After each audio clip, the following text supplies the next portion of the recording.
Well, welcome in Broncos country, and it's once again time for another episode of Building the Broncos. I'm your host, as usual, Carl Dumler, and joining me as always, Mr. Nick Kendell. How you doing, buddy? Hey, doing pretty well. Just got back from a workout and having a little bit of FOMO right now with the combine going on. Went and covered it for 2 years for Mile High Huddle and was able to stay with my sister in Indianapolis. She's now moved, is in Kansas City, which thumbs down to that, and medical school there. So can't hang out with her anymore. So, or at least stay there for free. And, just been busy, but hopefully we'll be back at the combine soon enough. Man, that's a double whammy. Yeah, I know. She moves to Kansas City and leaves Indianapolis on you. Kansas City's pretty cool, though. I mean, I won't lie. Like, I'm a big barbecue guy, though. So that's me and barbecue and beer. They got both. Yeah. There. Speaking of which, I'm going to open up my adult beverage over here. Chad says it's okay as long as it's not showing off brand. There's no free pub. There you go. All right. Well, today we are going to obviously be digging into that combine. And I know we haven't had any of the drills yet. Unfortunately, we're not going to be able to do our show until next week on some of those kind of numbers. But excited to talk. There is plenty that's been talked about. Elway and Fangio talking.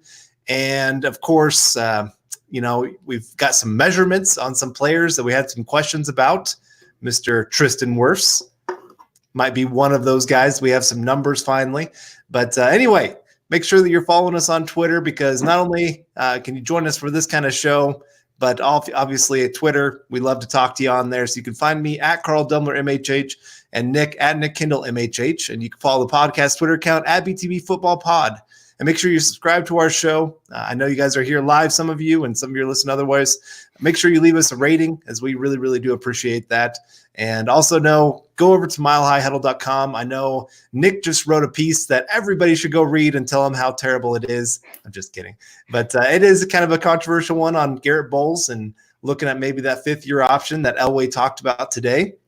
But anyway, make sure to check that out. That's milehighhuddle.com.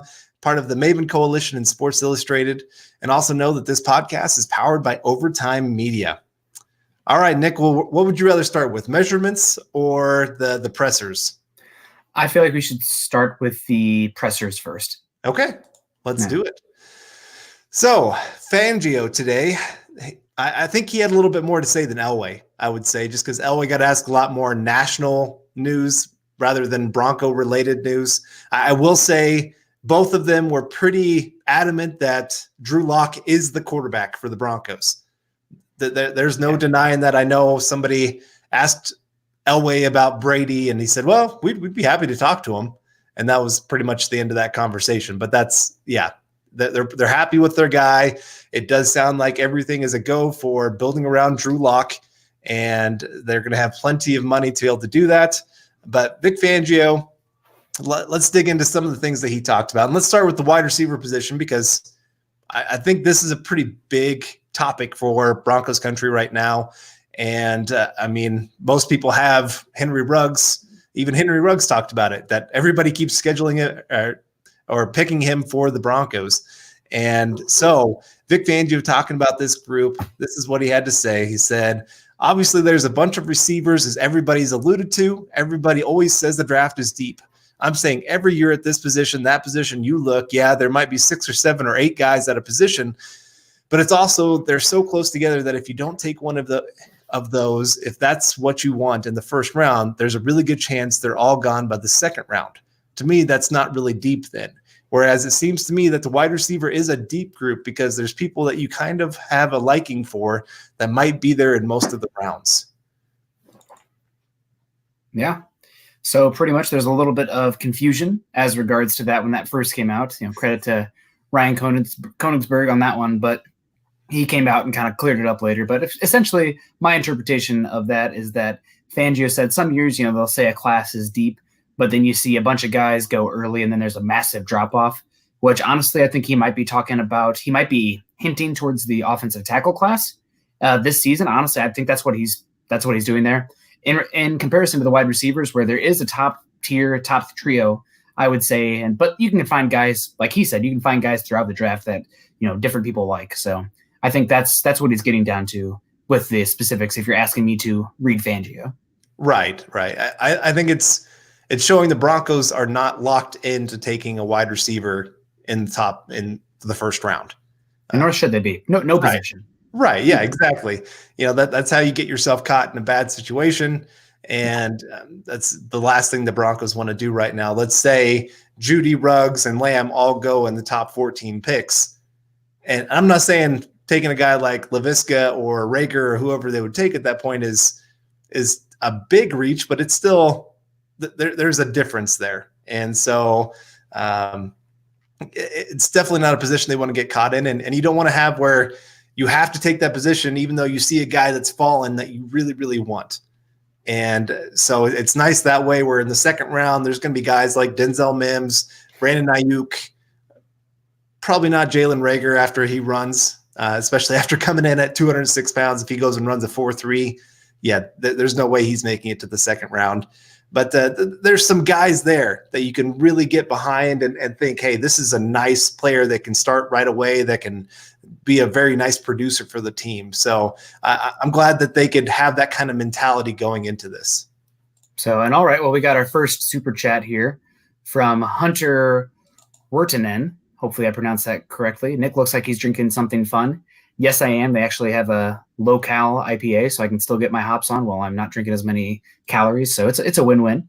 Any late-round off-ball linebackers you guys like for the Broncos?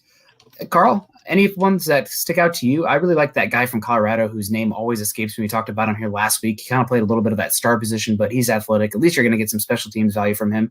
I also really like Francis Bernard from Utah. He was really good for that team this past season. And, I mean, there's some other guys as well. I mean, just going to shout out, I guess, Iowa's Christian Welch, probably an undrafted guy, but he flies around. He had a couple of injuries, but he's pretty solid athlete. So you can find linebackers at any point in the draft. It's kind of like interior offensive line. We're actually going to get a Pro Football Focus guy, Muski, on here with our interview next week.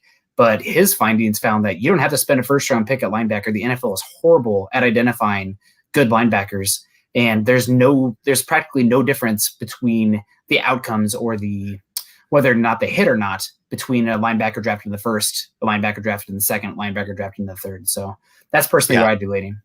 So the guy you were thinking from Colorado, Davian Taylor. Yes. And another name just up the road, Logan Wilson is another guy that I would keep an eye on. Olsen also.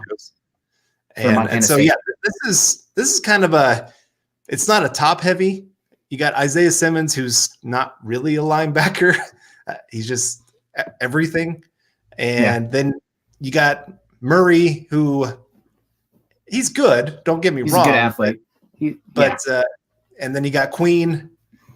But none of those guys are what some of the past drafts have been. Like last year with some of the guys that were there with the two. Why am I spacing on their name all of a sudden? The Devons. The Devons, yes. There you go. This is why I have Nick, because he's my name guy.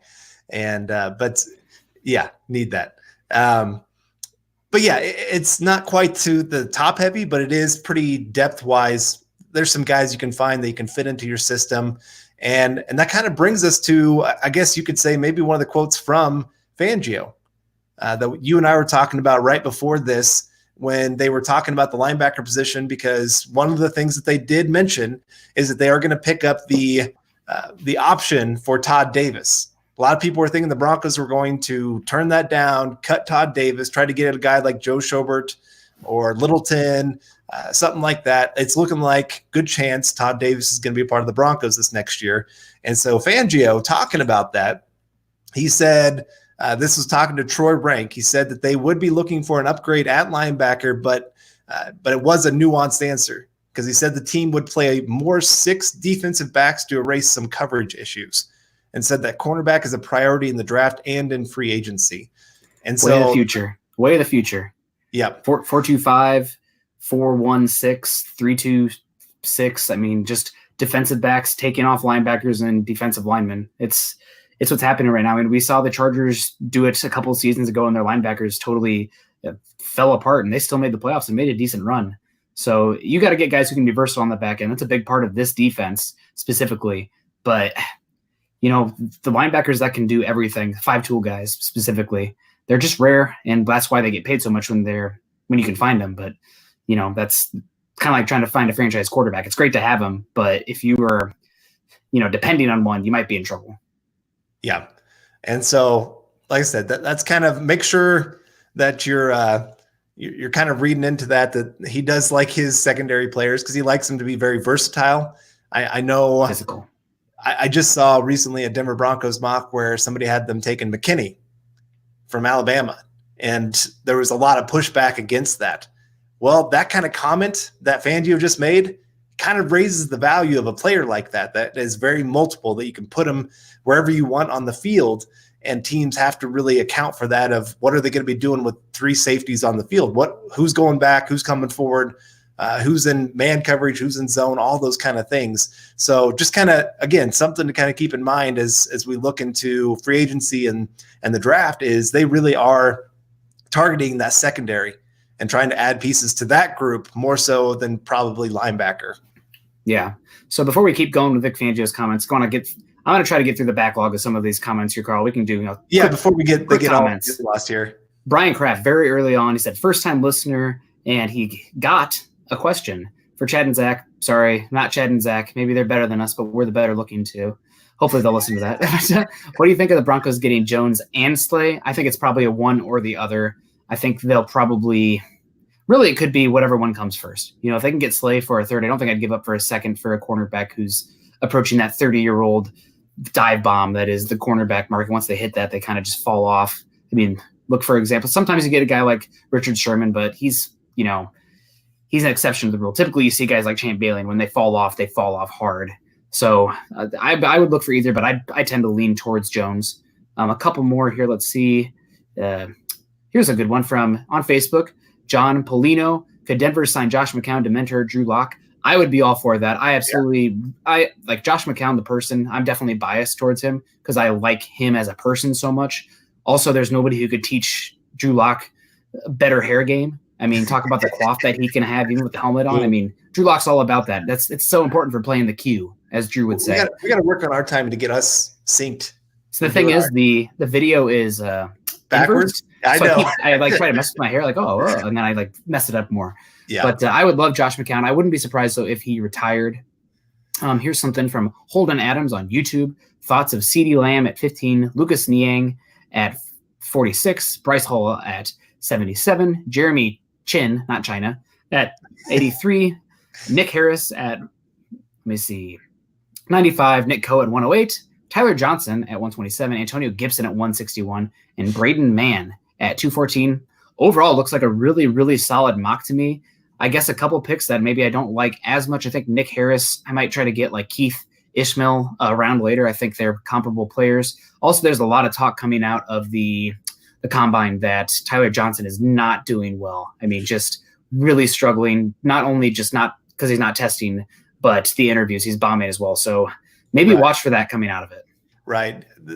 He said the reason that he was pulling out of the Shrine game was to prepare for the combine. And now he's got to the combine and saying, I'm going to wait for my pro day so I can be better prepared. And it's just kind of like teams are starting to wonder, are you pushing this back because you know you're going to test terribly? Like, we'd rather have this information now and talk to you about it than you keep trying to push this lie down the road and hope that nobody's going to notice kind of thing. And it's just not a good look. You're right. Talented player, but there's definitely a lot of questions that are starting to come up. And that's there were questions early on in his career as well. Right. Work ethic stuff, paying attention in class. I mean, there were questions surrounding Tyler Johnson early on in his career at Minnesota, and they seem to have died down over the past year, but they've propped right back up. I mean, he was invited to the Shrine Bowl, came and then didn't participate. Now he's not going to do anything at the Senior Bowl. It's not a good look. And he took a spot from somebody at the combine that would have participated. So I think teams are pretty irritated with him overall. A shout out here to Jacob Federer, better than the Democratic debates. Jake, the Hawkeyes are playing basketball right now. Go put on your second favorite team in the state of Iowa. Something here from Nathan Kata, who is rocking the most gorgeous picture of Russell Wilson. That's hair goals granted. Yeah, I mean, that's talk about the flow. Go offensive tackle, get Drew some protection. I definitely would love to get an offensive tackle at 15. The question is, picking at 15, there are so many teams above Denver that are more desperate for tackle than Denver is, and this is a really good top of the tackle class. Are you taking the fifth best tackle, which granted is better than in most seasons, but are you taking the fifth best tackle at 15 instead of the third best wide receiver or the second best interior defensive lineman? I don't know. I think Mekhi Becton, Jedrick Wills, Tristan Wirf, if any of them are there at 15, I'm probably running to the podium. Andrew Thomas, I'm souring on more and more. I mean, talking with John Ledyard last week, watching his tape, there's just a stiffness in his game and an upside that I don't love him. And it seems like the NFL community does not like him in comparison to the media. He just keeps falling and falling. Like, there's some talk that 15 is the earliest he could go when he was talked about as a top 5 pick pretty recently. So, yeah. And then who's the other offensive tackle? Josh Jones. I like Josh Jones, but I feel like he's probably a guy who needs a red shirt. So he's not going to displace Bowles and Juwan James. So maybe, but it seems less likely picking at 15 than, say, if the Broncos are picking at 10, because you're behind the Panthers, the Giants, the Jaguars, the Chargers, the Cardinals, the Browns, and the Jets, all teams that could really look into offensive tackle. I don't think it's likely that one is there at 15 that's worth the draft slot. Right. And even the Colts say their guy retires. Costanzo's coming back. Ballard confirmed that today. They're working on a deal. So hopefully they'll go quarterback. Right. But that's a team that might take wide receiver. So yeah, it really changes. So this kind of fits with this one. Where will the draft for O-line, if they don't fill the O-line needs in free agency from Robert Castlow? It just kind of depends. Again, if one of those top guys falls, you take him in the first round. Yeah. If those guys are gone, you don't want to reach, like you said, for the next guy. And so then you are looking in the second round for like a Lucas Niang, one of those kind of guys that take a Winogu. Right. And then interior offensive line is a huge need for this team, especially if McGovern's gone. Depending what they do, like this question, if they don't fill in free agency, they got to find something.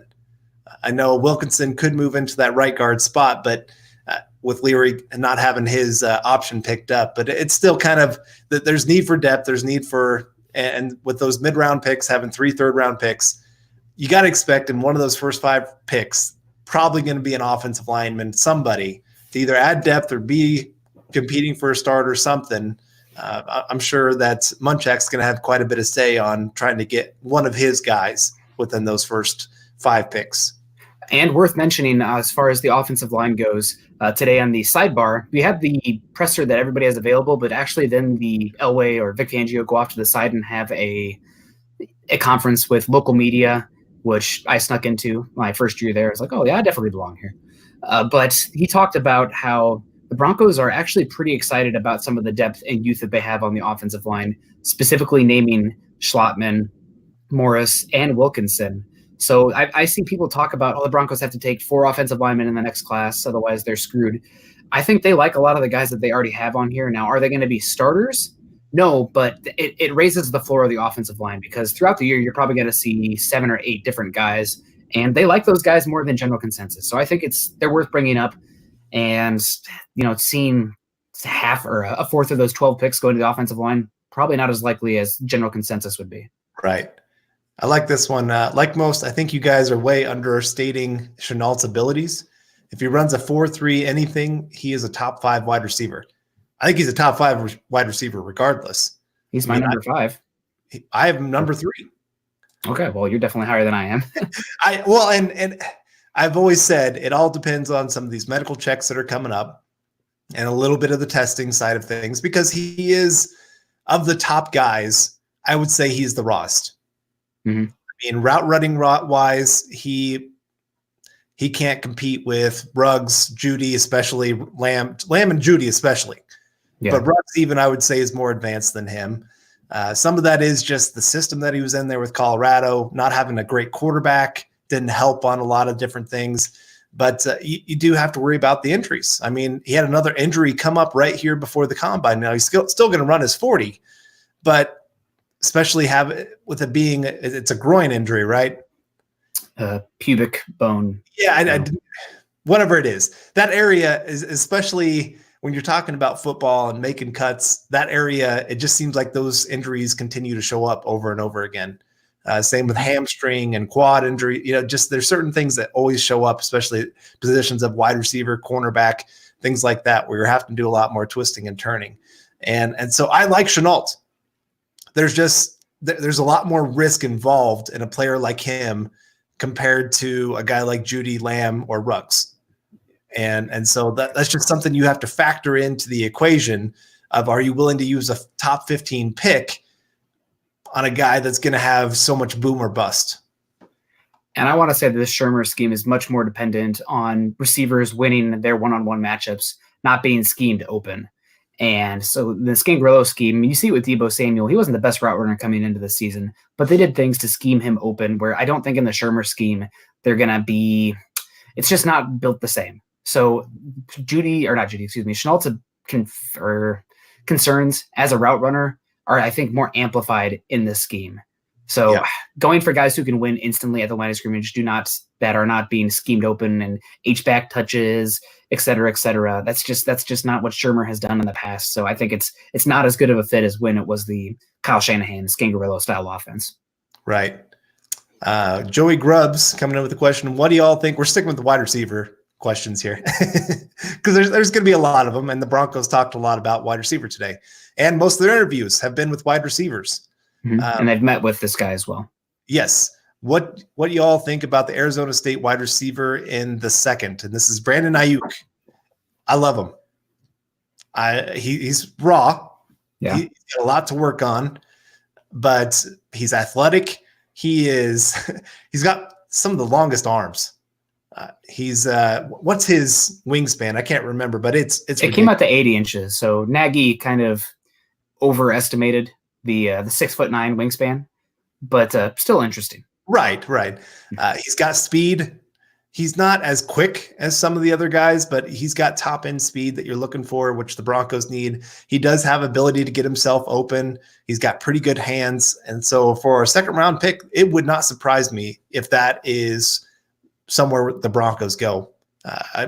Not one bit. If they take another position in the first round, I would highly expect that Brandon Ayuk would be high on their board for the second round. Yeah, I like Ayuk in the second round a fair amount. The reason second round and not first round, while he does have good acceleration, he can get up into his top speed pretty quickly. He really struggles with releasing off the line of scrimmage. He has a false step out of his stance at the snap that limits just how explosive he can be when the ball is snapped. And that on top of his ability just against press, it's kind of like N'Keal Harry with the Patriots last year. He did pretty good at Arizona State, but he had no release package at all. And if we've seen anything over the past few seasons, the guys who struggle with press coverage at the line of scrimmage, those ones are the ones that are going to have issues and have the highest bust probability in the NFL. So that scares me, but it's a second round pick and it's a good class and he has big upside. So I think it makes sense there. I just wanted to give a little bit of warning because his ability against press is concerning. Right. And that's, I don't know. Did you hear? We got to get to this $5 one here actually before it disappears. Okay. From Wendelin Grotker. Thank you very much. Could you see the Broncos draft back-to-back wide receiver if some top wide receiver drops to the second round? Keep up the great work. Well, I really appreciate that last little comment there. Thanks, Wendelin.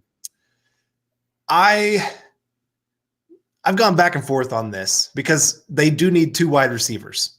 Yeah. They need two cornerbacks, two wide receivers right now. Two interior defensive linemen. Right. That they got. Unfortunately, their positions are kind of put together of what they need, and so I wouldn't mind it depending on who they get in the first, and if somebody there in the second is just too great a value to pass up. Let's say they do take like a CD Lamb in the first, and somehow Jalen Reagor falls to the second. I mean, I'm talking pretty crazy situation here, but it would be hard to pass on that kind of talent. Yeah. Just because you got that kind of athleticism on the field for Drew Lock. Good luck. And so it wouldn't be unheard of. It's still not usually your best use of resources to double up early in the draft on a certain position. And you just talked about it with the offensive line of using so many picks on the offensive line that's not great use of your resources. The same with trying to use your first and second round pick at the same position, unless you are absolutely devoid of anything at a position. It's hard to go in that kind of direction. Yeah. I don't see them doing that, but at the same time, if there is a position that there's going to be talent fall in the first and in the second round, it's going to be wide receiver. Yeah, I definitely agree with you there. And I was actually giving a shout out here to Eric Trickle. We were talking a little bit earlier, and I think I'm starting to dig in on him a little bit in regards to Henry Ruggs. Maybe he's coming around a little bit, but he was talking about how much he would absolutely love if they did take Ruggs round one to pair him with Denzel Mims, just because the physicality you get, the differing skill sets between Mims, Sutton, and Ruggs, and how those guys can, I mean, pardon my French, but kick ass on the outside as blockers. So that's something that would intrigue me a lot. And it just depends on how the board falls. You know, we got free agency that's coming up first, so we'll hopefully see a good amount of these needs knocked away, so the Broncos can kind of take a more holistic approach to the draft. But at this point, I can't rule it out. But I want to second Carl. Maybe it's not the best allocation of resources. That being said, it's something that Patriots have done quite often in their drafts. They've liked to double down on picks. I mean, they took Gronkowski and Aaron Hernandez in the same draft class. Talent-wise, it worked out pretty well. I won't go any further on that, but right. That's just something that they've done, and it's just, you know, get a lot of guys like that can really improve your odds of somebody hitting. Yeah. I thought, since we're talking some offensive line, Elijah Wilkinson, do we have high hopes? Has he hit his ceiling? From Mr. Rolo El Pablo. I think you said that right. Man, look at that. I'm on my game today, but my name game. I have medium hopes, I guess. I don't know. I mean, I think guard is his more natural position, and if there's going to be some place that he's going to be successful, that's where he needs to be. And I think he has the strength to be able to handle being on the inside. He just needs to clean up some of his technique issues. His hand fighting isn't always the greatest. He's sometimes late out of his stance. Some things like that, that make me a little nervous that he has kind of hit his ceiling.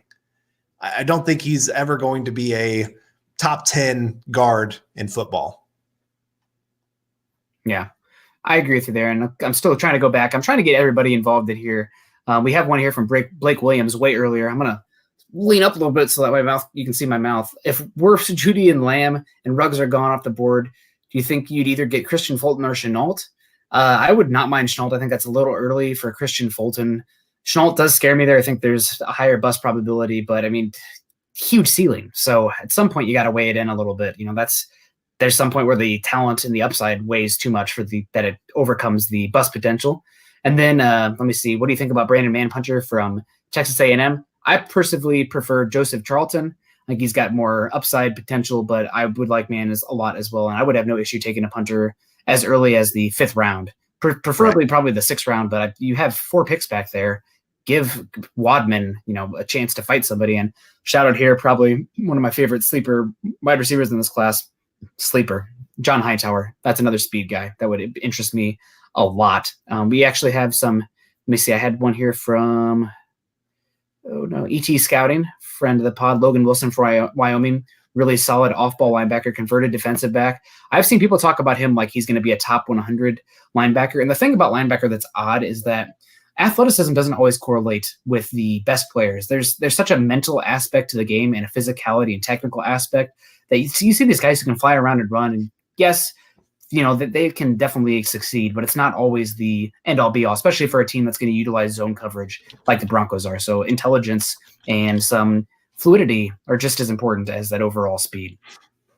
Yeah, I'm trying to remember. There was a guy the Saints drafted quite a while ago at the linebacker position in the 1st round, and he was just an athletic freak. But Stephon Anthony? Yes. Clemson. Yes. And the guy just he looked like a missile on the field. But the problem was Or Jonathan Vilma. Are you talking way old?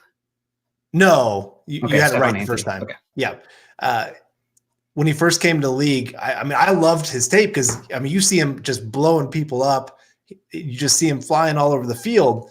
But the problem is, in college, he could get away with some of that, where he could be a step late, but his athleticism covered some of that up. You get to the NFL, and that just gets magnified all the more, where if you're a step late, you're late. You're done. It's over. The play's over.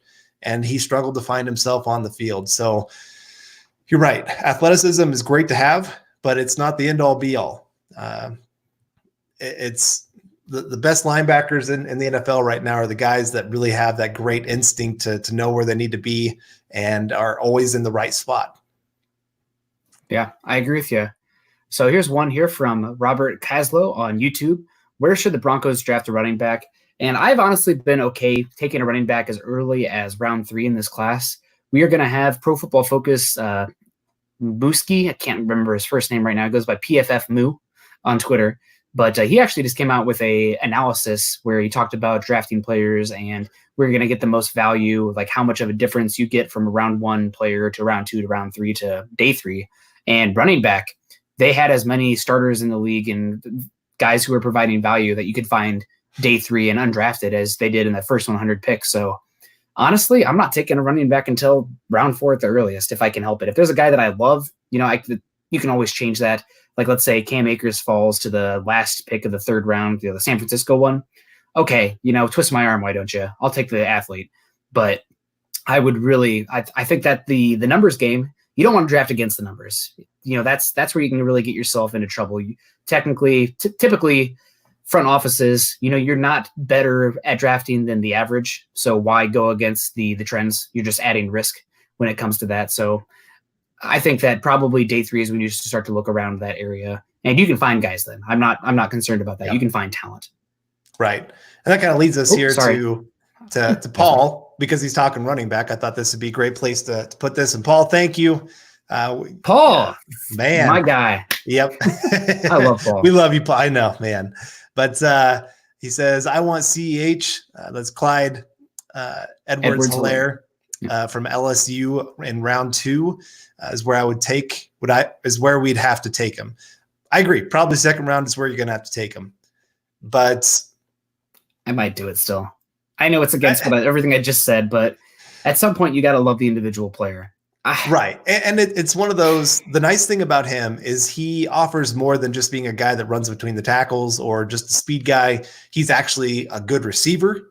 He's a good blocker. He's got the all-around game that you're looking for. Mm-hmm. And you and I have talked about it on our podcast quite a bit, that with today's NFL, really the most valuable running backs are the ones that can help in the passing game. Yeah, because that's where the NFL is going. You're going to a 65% split of passing to 35% sometimes running. 60-40 is probably closer to where we are right now in the NFL, but it seems to be going up and up every year. And so having a running back that can help in the passing game, and if you look at what Shermer loves to do, he loves to get his running back involved. He likes running a lot of screen passes, so running backs can have an opportunity in those. And CEH, he's great in the screen game. He's great in the open field at making people miss. He's great at picking up the extra few yards, just driving his feet. I've seen lately, like, people kind of been going to some bigger running backs of like 5'11" or taller. I like my guys short because it makes it that much harder to tackle them. They're also harder to find behind the line. Right. You just can't get lower than them, and you can't find them. And so I think he came in at 5'7". There's a guy I'm actually taller than. I can't believe it. But let's talk about J.J. Taylor, Arizona. Came in 5'5" and a 4th. Oh my gosh. Yeah. He's shorter than my wife. Yeah. So God, they're in the 2nd round. I agree. It wouldn't be a reach by any means. He's that talented to deserve to be in that spot. Just like you said, I do think you can also find other running backs that are very talented in the later rounds. And we've seen that in the NFL. I mean, look at the Broncos starting running back right now. He's undrafted, and he's had 2,000-yard rushing seasons. So talent can be found for sure. And it's just becoming less and less that you see a running back really have that 1st-round value for any team out there. And I want to bring up just a thought to you here that was kind of maybe this is harebrained, but so this year is really a short running back class. So many of these guys are 5'6" to 5'9". I mean, it's really becoming a trend. Do you think that is because these guys who typically would be these running backs in the past are now becoming wide receivers because the economics of the position, not only in the NFL where you're getting paid more, you have a longer career wide receiver, but in college and even in high school, you're seeing way less power football, and it's becoming much more spread air raid. So these guys who typically used to see, 6'1", 6'2", 210, 220, they're not playing running back anymore. They're being converted to wide receiver. Yeah. I told you, I am ticked that I wasn't about 15 years younger. so that I would be playing wide receiver right now, because that was my position in high school, was wide receiver, and we threw it like 3 times a game. If it was, so you're a blocker. You're an pretty edge much, blocker. yeah. I was a glorified offensive lineman, I guess you could really say. And I didn't mind, actually. They switched me to fullback when our fullback got a concussion, and I panicked because I'm like, I've never played this position, but I liked it because I actually got to do something other than block somebody.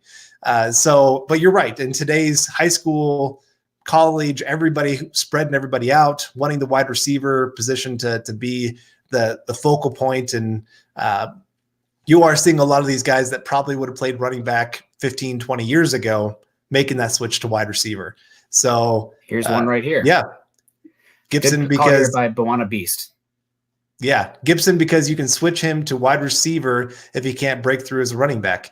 Yeah, I mean, I think he's going to be actually a pretty valued player just because he has versatility to kind of do a little bit of everything. And you're right. If he fails at one position, switch him to the other and see how he does. I'm really curious to see his gauntlet. He tried it as a running back in the Senior Bowl because that makes sense to do there, and he's going to do as a wide receiver here because of the gauntlet and everything, all the testing, to see how he's able to run his routes, track the football, catches the ball naturally, et cetera, et cetera. So, I mean, maybe that's part of it. Also, because positionless football is becoming more and more of a thing. I mean, Noah Fant, is he a tight end? Is he a big wide receiver? He's both. Really, he's both. So it's becoming a bigger thing. And I'm just curious to see how the defense responds. I mean, guys like Isaiah Simmons, et cetera. So it's really interesting. And good call there on Antonio Gibson. Really interesting player. We still have ET here, Elisha Thornton, bringing it back to the linebackers again. Akeem Davis-Gaither, you're talking about finding linebackers day 3 or day 2. I mean, honestly, you should take a linebacker if you can help it day 2. That's when you're going to get the best bang for your buck. Akeem Davis-Gaither, I'd be 0% surprised if he ended up being the best linebacker in this class. A guy like him or Troy Dye could be really talented players. I mean, who is it? Darius Leonard, I believe, was the Defensive Player of the Year, won it over Derwin James and Bradley Chubb. Second-round linebacker in a good class, but he ended up being the best of the bunch. So you can find those guys. You don't have to use a premium pick on a linebacker just because you can find them day 2. So good call, Akeem Davis-Gaither, one of the better ones. Maybe a little small, but the game is changing. You got to get guys who can cover and guys who can chase. So interesting pick. Well, I wanted to get to this here from Terry Randall. We really appreciate your donation here. And this is a different question than we've had for sure. Great show as always, guys. How do you rank the inside linebackers from the Hurricanes? Every time I flipped on the Shrine game, they were making plays or being talked about. #state of being. Well, go ahead. Well, I think Quarterman's probably the one that I would be most interested in just because he has the most pop. I think that, but it was Pinckney, the other one, I can't remember all the names there for the linebackers for the Hurricanes because they have Michael Pinckney fallen off. They had a lot of hype coming in and just haven't lived up to it. But I see the most splash with Quarterman. Sometimes he plays a little bit like a rabid dog. You're talking about it earlier, guys who are athletic and strong, but if they take a false step, the discipline and the structure of the defense is screwed. And that's something that happens with Quarterman more than you'd hope. But he brings pop, he brings energy, he's physical. At worst, you're going to get a guy who wants to run around there and kill somebody in special teams, which that provides value. But those linebackers on Miami, a lot of hype coming into the season, but didn't quite live up to it. All right. Wayne Walker coming in with Sutton being a second-round pick and still on his rookie deal. Could he be a possible holdout for a new deal sooner than later if we go wide receiver at 15 to be the number 2 guy? I like that profile pick. I don't know who that comedian is, but I definitely recognize him. I don't know who that is. Hit me up later, Wayne Walker. Find me on Facebook or Twitter. Let me know who that is because that's a funny comedian. Yeah, it wouldn't surprise me after this next season for him to go, I want a new deal. Especially after the next season. Right. I don't see it this offseason by any means. Even if they take that wide receiver at 15, he had a great season. Don't get me wrong, but he's done it one season. There's a lot of players that have one great season. And I think Sutton is a great player. He's going to be a great wide receiver. He deserves to be a true number 1 in the NFL. But I don't think taking a wide receiver at 15 means that Sutton becomes a wide receiver too. Right. I mean, the Broncos had Chris Harris Jr. and they brought in Aqib Talib. Was one cornerback 1 and the other cornerback 2? No, they're both 1s. And with how much 11 personnel and even bordering on 10 personnel we're starting to see in the league, you need more than one wide receiver who can go out there and do things. I mean, Right. we saw Reggie Wayne and Marvin Harrison get it done for years. I mean, we're seeing Will Fuller and DeAndre Hopkins, et cetera, et cetera. I mean, the Saints have been looking to get somebody to pair it with Michael Thomas for years now. So Right. you need more than one guy. I think that you're just putting labels on there. Maybe it's a point of pride to be wide receiver one or the other, but there's enough balls to go around. There's enough targets to go around where, calling Sutton, if you take a guy at 15, Sutton becomes a wide receiver too. I just think that's semantics. I don't think that's really painted in reality of the offensive structure and ball distribution.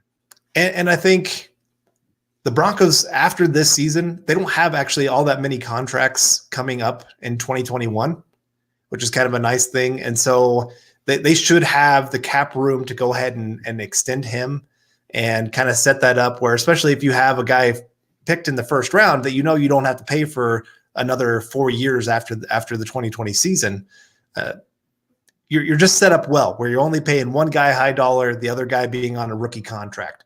So I don't think that'll be too big of an issue to go ahead and get something done with him, especially if he goes out and has another big year. You want to go ahead and make that guy happy and get him paid. I see the Broncos going ahead and doing that. But yeah, I could see him holding out if the Broncos decide, hey, no, we're going to make you play out your rookie deal. They've done that with some players in the past. The Broncos have not always been one of the more aggressive teams at getting players locked up before they have to. And sometimes it's bit them in the butt. Other times it's worked out well. So it just kind of you take risk either way. And with Sutton, I think part of it also is just Sutton, his personality. I don't see him being a big guy that wants to make this big stink, and he's not a diva like you see with a lot of these other receivers. So I'm not too worried about him right now. Yeah, that's a good call. And I want to give a shout out here to Christopher Do44, because he comments on here. He's very active on here. So I'd like to give the folks that are comment on here some talk.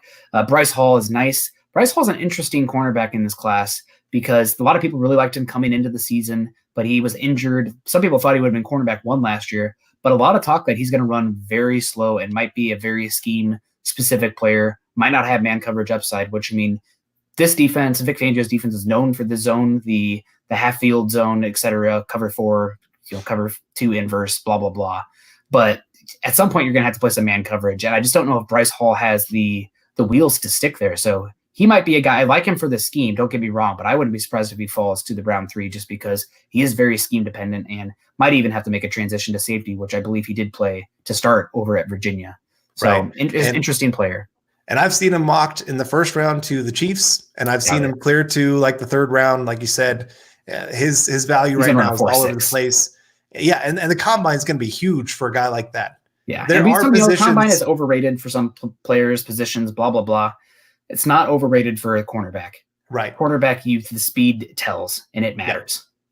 Yeah. It does, especially in today's game where you got guys spread out. You got to be able to cover one-on-one, and you got these wide receivers coming in who can run 4-3, 4-4. Pretty much everybody runs a 4-3, 4-4 these days. And there are multiple of them on the field at the same time. Right. And so you need guys that can keep up with them at least a little bit. And so we got Paul coming in again.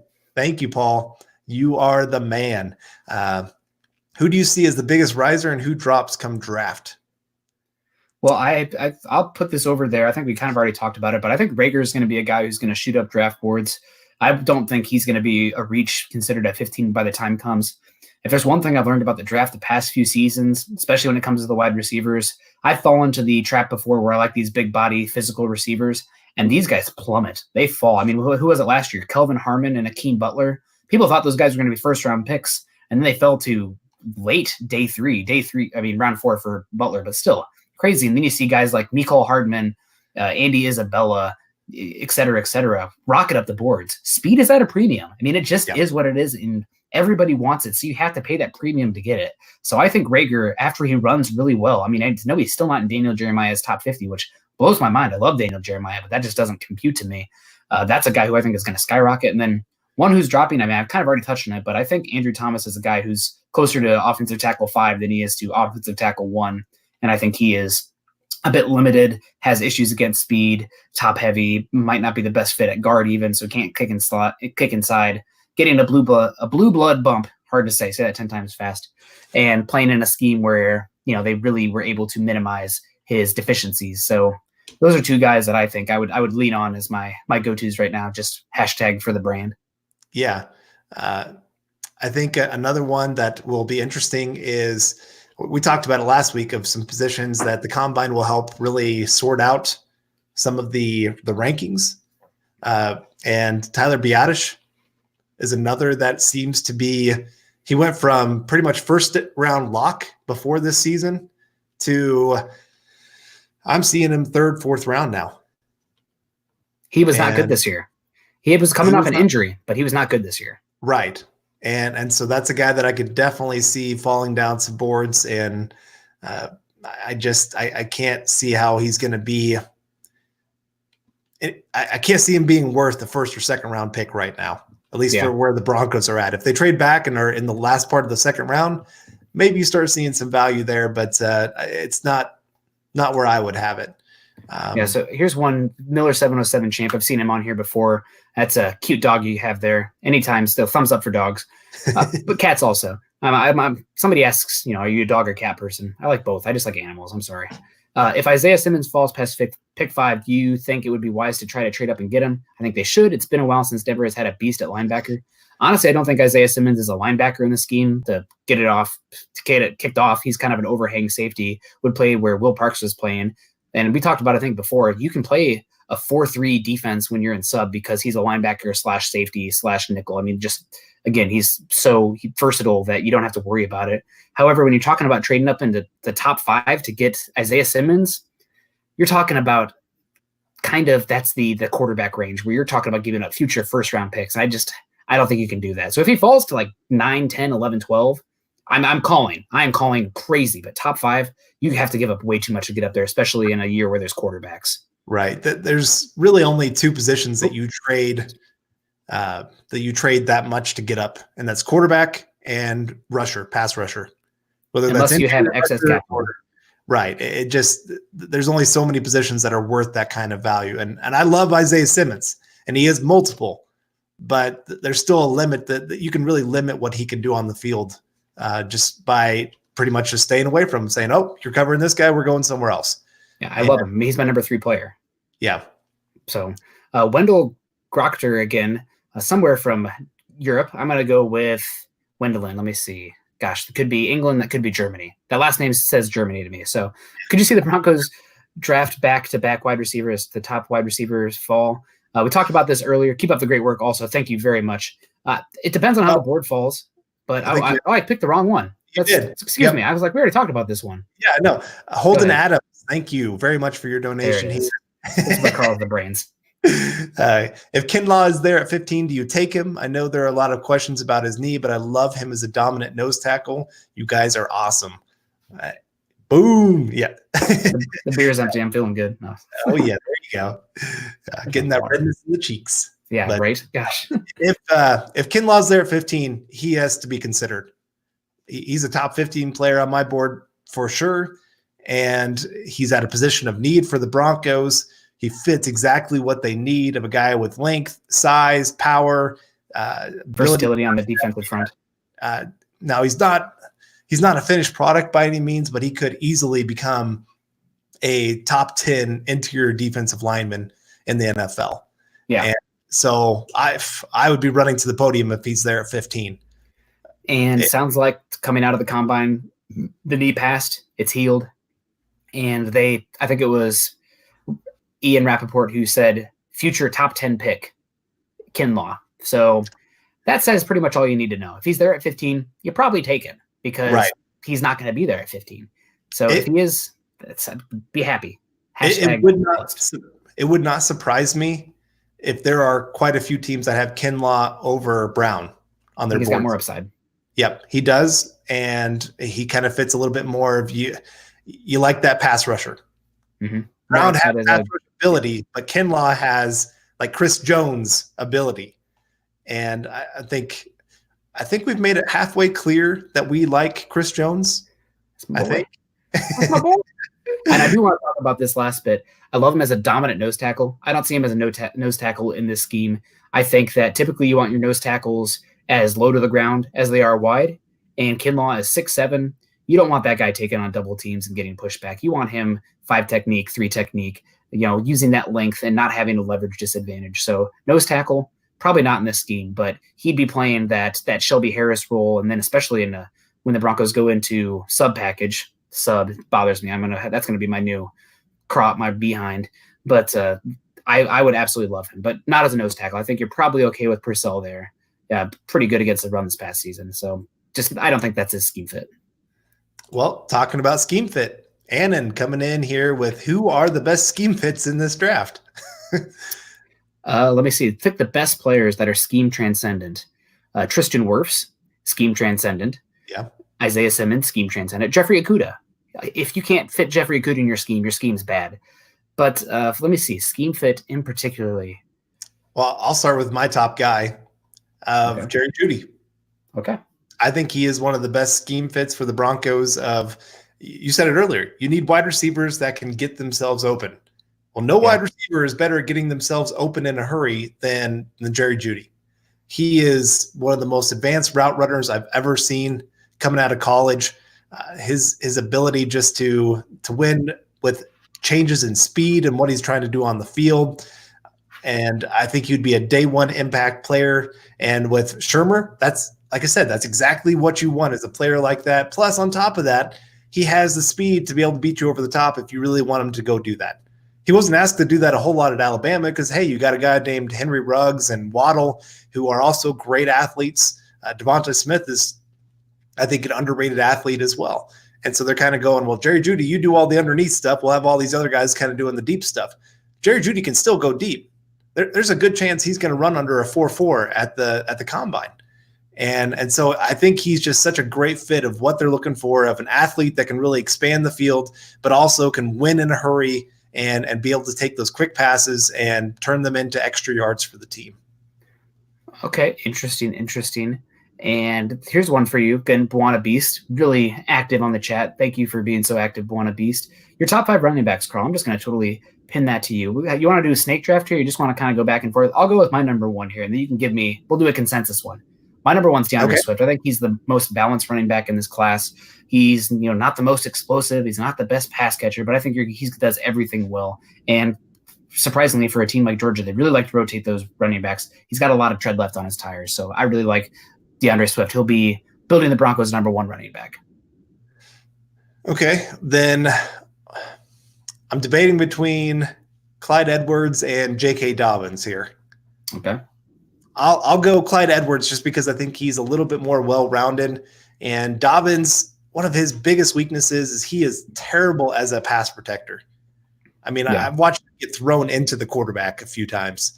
I love his game, but if you ask him to sit there in pass protection, he's going to struggle. Where Clyde Edwards, a little bit stronger in that area, so he'd probably be my number 2 back. Well, this one might seem blasphemous, but let's say J.K. Dobbins is 3. He's your number 3. Yeah, that's number 4. I'll do 4 and 5 then. Just wrap it on up. On number 4, I'm actually going to take Cam Akers. You want to talk about a guy making chicken salad out of chicken bleep? That's what he did at Florida State. For a team that brings in so much talent, especially on the offensive line, as they do recruiting-wise, that offensive line at Florida State is just absolutely freaking terrible every year. And Cam Akers, I think he's probably one of the guys who can do a little bit of everything that you want. And then my number 5 would be Jonathan Taylor. I think that if you're running between the tackles, power scheme, up the middle, whatever, that's fine. But they take him off the field every chance they get on 3rd down. They do not trust him at all in pass protection. And I did think the receiving ability improved this year, but it's still something that concerns me. They're taking him off the field. So all that on top of his fumbling issues, which he puts the ball on the ground more than any back in this class, and how much he was used at Wisconsin, he scares me. He scares me a lot, especially in today's game. Right. No, I'm with you. And I love your thoughts on Cam Akers. I've never seen a running back get hit in the backfield more times than him. It's almost every single play. The guy is just fighting to get back to the line of scrimmage. Just because, like I said, I mean, the defender's almost taking the handoff. So what he does on the field and how he makes guys miss, he's going to be an explosive weapon for whoever takes him. I wouldn't mind if that's the Broncos. And so, I would have him there, and I agree with Jonathan Taylor there at 5. The fumbles, big concern. Like I said, the usage, big concern. There's some questions. I mean, he's a talented player, but there's going to be a lot more questions about him compared to some of the other guys coming out. Comedian Brian Potion. Thank you very much, Wayne, for getting back to me on that. I knew I recognized him. He's very funny. So, all right, Carl, we probably should get in here. We got a few more minutes left. We're gonna keep going until we get a few more super chats, if that's okay with you, Carl. Yeah, we're getting them in here. Yeah. So, I wanted to get Robert Caslow here. If Brown is there at 15 and we don't take him, Elway has officially lost his mind. Yes, he has. Yeah, absolutely. Because another guy that is a perfect fit when we're talking about scheme fit, to me, is Brown. Derrick Brown at that size, that length, that power, that tenacity that he brings to the table. I think he's got to be one of Fangio's top 3 players that he loves in this draft. I mean, I can see Fangio just sitting there going, that's our guy. He won't be there, like you said, but if he is, I don't know what I would say if the Broncos said, nah, we're good. Unless free agency went crazy on the defensive line, got Chris Jones, got a couple other guys and said, we don't have any room for this guy. Otherwise, there's no reason to pass on a talent like that at 15. I guess here's a scenario for you. What makes Brown fall to 15? Well, it would take probably 5 quarterbacks. Then you're going to have Isaiah Simmons in there, Jeff Okudah. You're going to have the 3 wide receivers go, and you're going to have probably 4 offensive linemen. And Kinlaw go before him. I didn't count it up in my head how many that is, but that's about the only way that it just teams have other needs other than defensive line. And like I said, he is the most well-rounded and most NFL ready of the defensive linemen, but because his ceiling as a pass rusher is limited in some ways, I mean, he's still a great pass rusher, but he's not going to be a 15 sack kind of guy, like an Aaron Donald kind of guy coming on the interior. Yeah. And so for some guys, they push those guys that can handle the double and triple teams down just because you can find other guys that can do similar things. I think Ledyard talked about that on our last episode of just there's a reason that you have these 2 guys and then everybody else. And because they offer a little bit more than what anybody else can offer. But yeah, I can see him sliding. It's a real possibility, especially if he runs really slow here at the combine. Or as Brian said, takes a bong hit gas mask the day before the draft. So, come on, Brown, take one for the team. Yeah, getting that Rocky Mountain High going there. But I think it'll be interesting if he falls. Something that I want to kind of come back to here, bring back around. But it was talked about that. I think it was Elway who said that this is probably the best free agency class is the interior defensive line. There's a lot of talent, and that was the case last year as well. So while interior defensive line and pass rushers are at an all-time high, the amount of talent that is on the interior defensive line is also high, and that means you're getting guys in free agency every single year that you can get. So maybe that'll push a guy like Derrick Brown down just because the economics of it. There's not a scarcity of talented interior defensive line. Maybe that pushes him down. I can't see him getting past the Colts. Apparently the Colts love him, but I mean, I could see it. I mean, I think it's more realistic than people think. I think teams don't draft players for what they are. Teams draft players for what they're going to be or what they think they can be. And a guy like Brown might have a limited upside, as crazy as that sounds, and that could push him down. So safe as it gets in this class, but maybe like, where is he going? So it's worth talking about. I think that'd still be silly. He should be a top 10 pick. And we got another Euro check here, all the way from, hey, Wendland, let us know where you're from, buddy. But 5 euros coming in here. If the Broncos were to draft a running back early, would you see the Broncos extending Lindsay? It would depend on how early. For me, like if they take Clyde Edwards-Helaire, 2nd round, I don't know. That would kill me to say no, because I do love Phillip Lindsay. I think he brings more than just his on-field contributions. But from a pure business standpoint, following the model, I don't know if that makes sense. I mean, he's an older player as it is coming in. Germany, there we go. Good to hear. That's my country of origin as well, from Ostfriesland up there. But anyway, back to the running backs here. It would depend on how early they took one, but Phillip Lindsay is older. He came into the league older. He had a lot of carries at Colorado. And everything says no, but my heart says yes. So I'm glad I don't have to make that decision. Right. It would depend on the contract, I think, with them and how long he wanted to have an extension. I know that they have actually talked to him and his people about getting some kind of long-term deal done and trying to get him locked up at a deal that's fair for him, of understanding he is an undrafted guy and hasn't had the biggest contract, but also understanding that running back is just not a position that you pay. I mean, we're going to talk a lot about that on our next episode, of just the value that you get from each position and where you take them in the draft. But Lindsay, because he does offer so much more than just being a running back, because he is the hometown kid, because he is that try hard, does everything possible to go out there and show that he's worth something. And there's something to say about then the rest of the team seeing that. Undrafted guys going, wow, look, they keep paying these guys, the undrafted guys, Chris Harris Jr. getting paid. Todd Davis getting paid, all these guys that keep getting paid that were later round or undrafted guys that they don't really care what round you were taken or if you were even taken.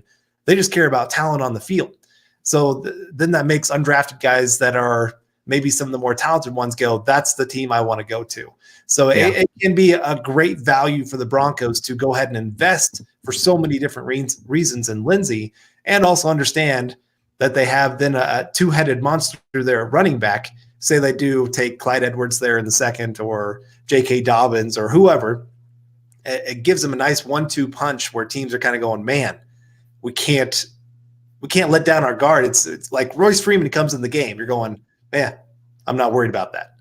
That there's nothing that scares me about that kind of game.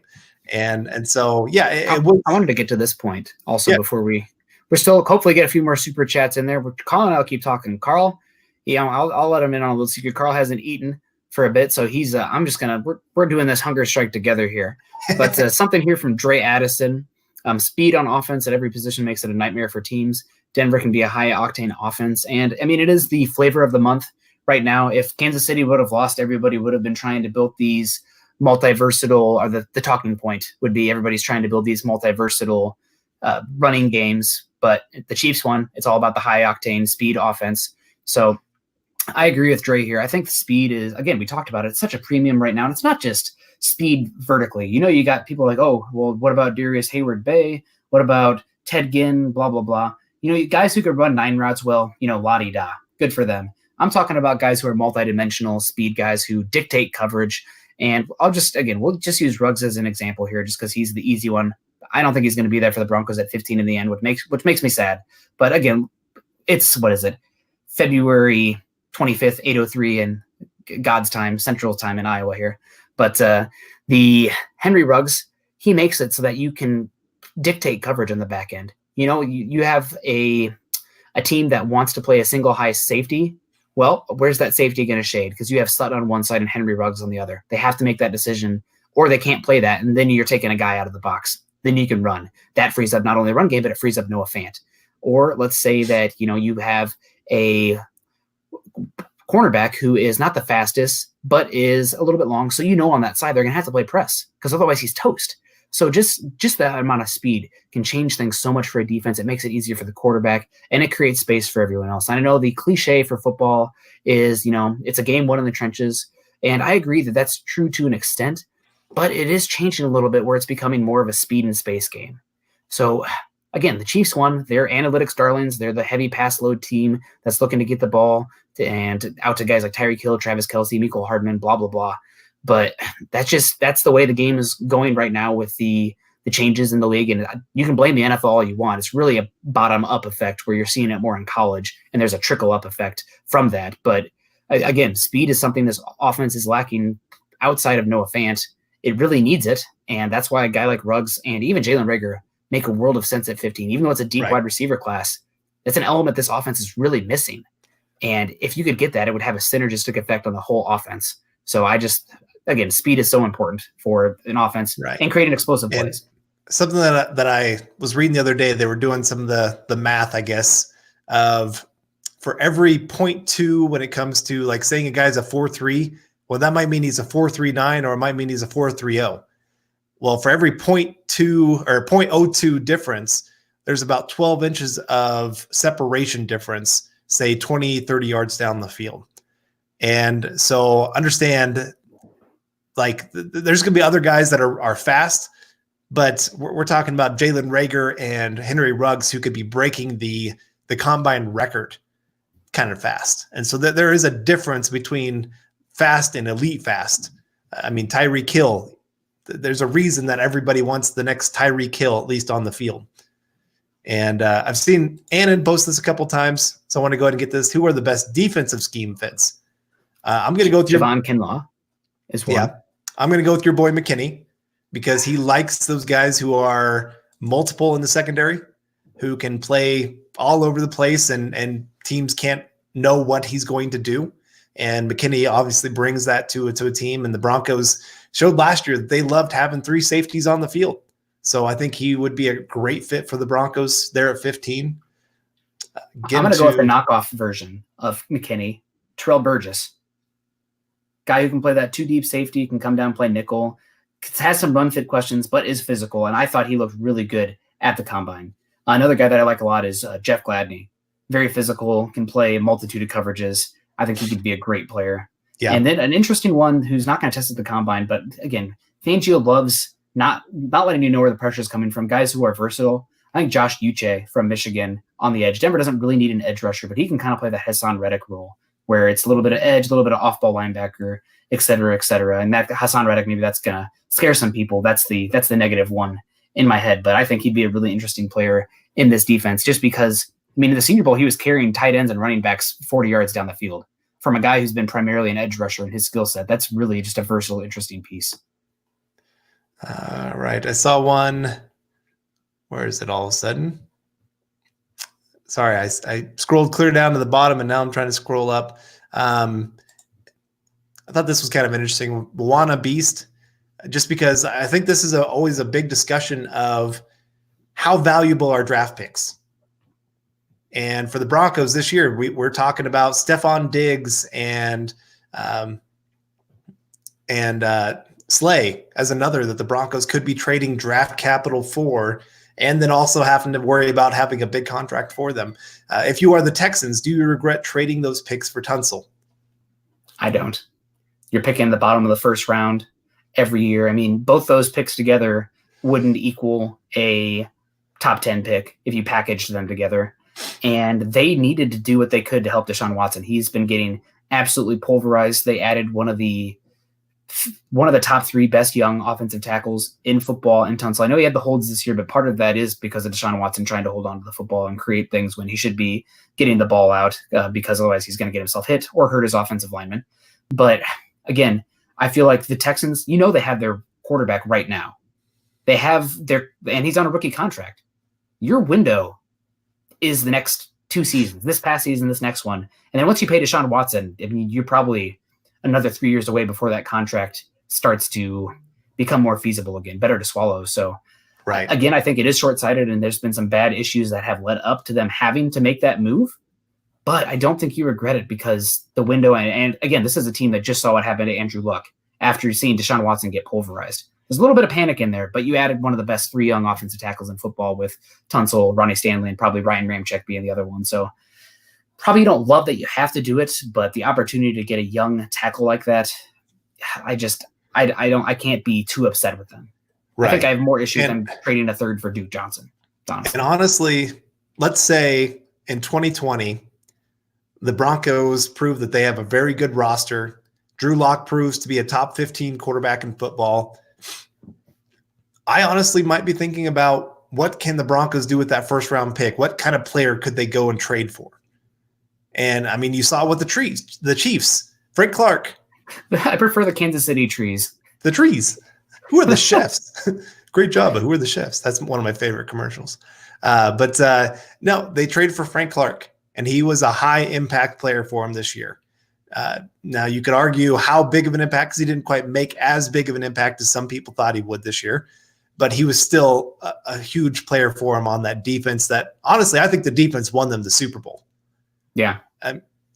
You can give all the credit you want to Patrick Mahomes and some of the plays he made, but he also cost his team quite a bit in that game. He made a lot of bad mistakes and more that he probably should have been punished for than he really was. But getting beyond that, again, they made some very aggressive decisions in getting players and just pretty much saying, this is our time. And when you have that window, you take it. I'm sorry, in the NFL, it is very limited windows. I know you look at the Patriots and you say, oh, look how big their window was. That was such a unique situation. Rare. That's just not going to happen very often in the NFL. I mean, maybe we should be encouraging Drew Lock to be marrying a billionaire wife so he doesn't feel like he has to take these great contracts. Come on, Drew Lock, help us out here. But no, it's still – you have to understand that was a very, very unique situation. And they had Bill Belichick on top of that. So when it was just a perfect storm for them to be able to have the kind of seasons and the last 20 years that they've had. Beyond that, it just doesn't happen very often. I mean, even look at Peyton Manning.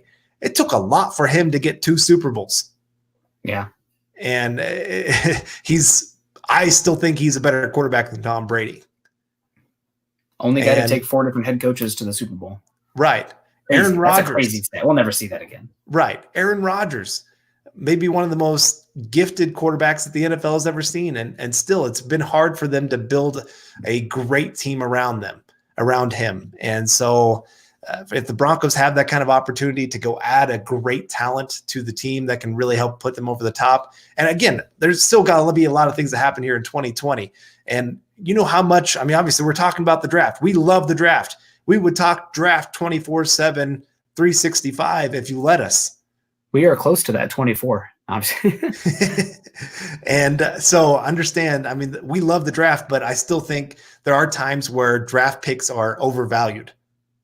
I mean, we talk about the 3rd round pick. What has been the hit rate on those recently? I mean, Justin Simmons, obviously a solid hit, but you have Carlos Henderson. You got Brendan Langley. You got Royce Freeman.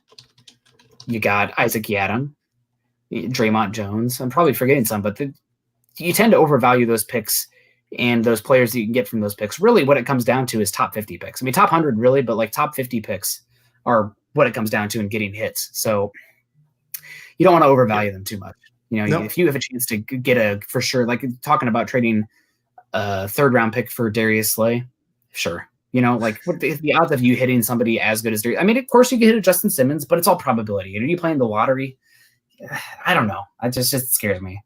Shout out also to Dre Addison. He's brought up these guys a couple times. 2 good cornerbacks for the Broncos to consider day 3. Amik Robertson and Leverett Hill. 2 smaller guys, but good click and close and can come downhill quickly. That right. I would like a fair amount. So interesting. Also, Wannabe's talking about it. Tons of holds and false starts. Comes to join a team late. Also comes from a quarterback who holds onto the ball longer than anybody else. But that's part of it. But I think the Dolphins won the trade. I honestly think it was a win-win. That's one of those rare win-win trades. Dolphins kicking the can down the road because they're not competing. Texans going for it now. That seems like a win-win. And shout out to Robert Kitchens and BNS enjoying your beer and single malts tonight. I will be hitting you guys up soon. No, I'll be hitting up the single malt soon, but probably should get out of here. It's been a long time, and I can hear the wife starting to get antsy out there. So you can find Carl on Twitter at Carl Dumler MHH and myself at Nick Kendell MHH. Make sure you head on over to milehighhuddle.com, an affiliate of the Maven Coalition and Sports Illustrated. Go to iTunes, leave us a 5-star rating and a comment. Please, guys, we really do appreciate it when you go take the time to do something like that. And I go back and read every single one of those. It really does mean a lot. You can follow the Building the Broncos podcast and all our other great audio content by subscribing to the Huddle Up podcast wherever you listen to your shows. You can follow us on Twitter at Mile High Huddle and at BTB Football Pod. For calling Nick, wrapping up another episode of the Building the Broncos podcast. We hope you guys enjoyed it. Anything you want to give a shout out to before we get out of here, Carl? Well, we still got 134 eyeballs on us right now, or I guess double that. So there might be some single eyeball people out there. Just definitely want to continue to give you guys all shout outs for the chat and just making this so much fun. Like Nick said, I haven't eaten food here for a little bit, but you guys are feeding my soul here, and I appreciate it. It's been a lot of fun. I love this. And love you guys. And I'm just so excited that we are to the combine. Lots of information coming out. So again, make sure you're following us on Twitter because we're going to be tweeting about a lot of things going on, a lot of numbers that are going to be coming over, especially the next couple days. So you're not going to want to miss what's going on over this next week, especially before we hit the free agency time. Yeah. And shout out to everybody who donated on Super Chat. Appreciate you guys. And we'll see you next week. As always, we like to end on Go Broncos.